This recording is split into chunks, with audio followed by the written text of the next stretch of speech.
अकबर के बारे में जब भी चर्चा होती है तो हमेशा उसकी महानता, प्रशासन की बात होती है।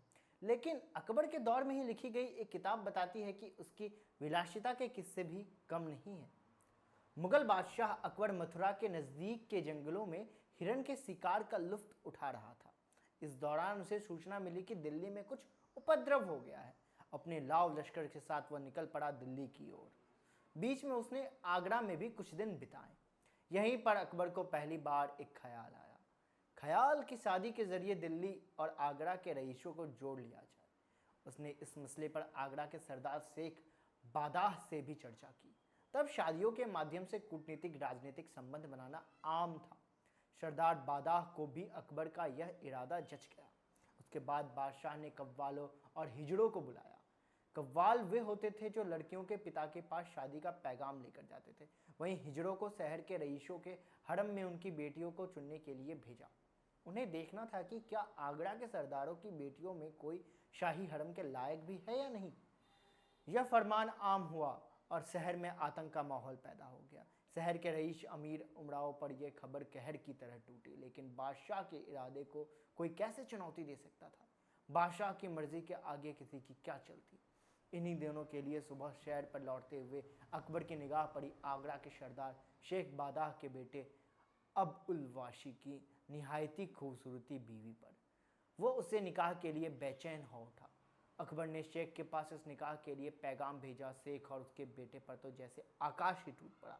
शेख का बेटा अपनी बेगम से इंतहा मोहब्बत करता था, लेकिन उसकी हिम्मत नहीं हुई कि वो इसका प्रतिकार करे। बादशाह का यह कानून था कि अगर वो किसी पर भी चाहत भरी नज़र डालता है तो उसका पति उसे तलाक देने के लिए बाध्य है। बादशाह के हुक्म को मानते हुए शेख के बेटे अब्द उल वासी ने बड़े भारी मन से अपनी नेक खूबसूरत पत्नी को तलाक दिया। इसके बाद वह शहर छोड़ दक्कन राज के बीदर शहर चला गया।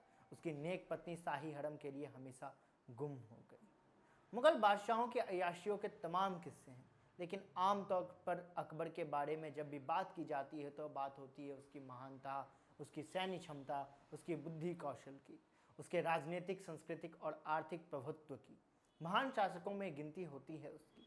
लेकिन इतिहास का यह पन्ना बताता है कि अकबर ने महज अय्यासी के लिए ही एक शादीशुदा औरत को जबरन तलाक दिला दिया।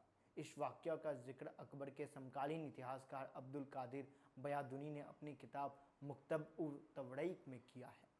कादिर बदायूनी ने लिखा है कि अकबर के हरम में 5000 औरतें थीं। ये 5000 औरतें उनकी पत्नियों से अलग थीं। लगभग 300 पत्नियां और रखेलें थीं उसकी। जहांगीर हरम में अकबर की 35 पत्नियों का नाम दर्ज है। उनकी 3 मुख्य पत्नियां थीं। इनमें मुगल साम्राज्य के महारानी रुकैया सुल्तान, महारानी हीरा कुंवर और सलीमा सुल्तान शामिल थी। शहजादा सलीम की मां हीरा कुंवर। विदेशों के लिए मुगल बादशाह का हरम हमेशा कौतूहल का विषय रहा।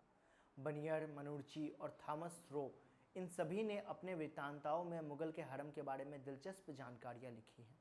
अपने हरम में मुगलों ने दुनिया के कई देशों, विभिन्न धर्मों और संस्कृतियों के महिलाओं को लाकर रखा था। अभिजात मुगल ने बहुविवाह और उनकी विलासितापूर्ण जीवन शैली का प्रतिनिधित्व करता रहा। हरम यहाँ मुगलों की पत्नियों, उनकी महिलाओं, रिश्तेदार रहती थी। इनमें से अधिकांश जन निकाह नियुक्तियों या उपहार के रूप में हरम में दाखिल होती। इन महिलाओं से पर्दा के नियमों का पालन करने की अपेक्षा की जाती थी। उन्हें अपनी इच्छा अनुसार बाहर जाने तक की अनुमति नहीं थी। अकबर ने जब फतेहपुर सीकरी को मुगल साम्राज्य की राजधानी बनाकर यहाँ शाही महल बनवाया और शहर बसाया तो उसने अपने हरम का भी पुनर्गठन किया और भी ज़्यादा व्यवस्थित किया। अबुल फजल ने आईने अकबरी में अकबर के हरम के बारे में कुछ इस तरीके से लिखा है। अकबर के हरम में 5000 औरतें थीं और ये 5000 औरतें उसकी 37 पत्नियों से अलग थीं। पाशाह ने महल के नज़दीक ही एक सराय भी बनवाई। वहीं इतनी वेश्याएं इकट्ठी हो गईं कि उन्हें गिनना भी मुश्किल हो गया था। अगर कोई दरबारी नई लड़की को घर ले जाना चाहता तो उसे अक्सर अकबर से अनुमति लेनी पड़ती थी। कई बार खूबसूरत लड़कियों को ले जाने के लिए तो लोगों को झगड़ा भी हो जाता था। एक बार अकबर ने खुद वेश्याओं को बुलाकर पूछा था कि उनमें से सबसे पहले कौन उनका आनंद लेता है। बुनियादी की किताब मुनखान व तावरीक में अकबर के जीवन काल में प्रकाशित नहीं हुई, उसे गुप्त रखा गया। बदानू की कट्टर सुन्नी थे और उन्हें अकबर की कुछ नीतियाँ पसंद नहीं थी। उन्होंने इस किताब में अकबर की कई जगह कटु आलोचना की थी। अकबर का अब्द उल वासी की बिहायता को तलाक दिलाकर शादी करवाना भी नागवार गुजरा था उन्हें।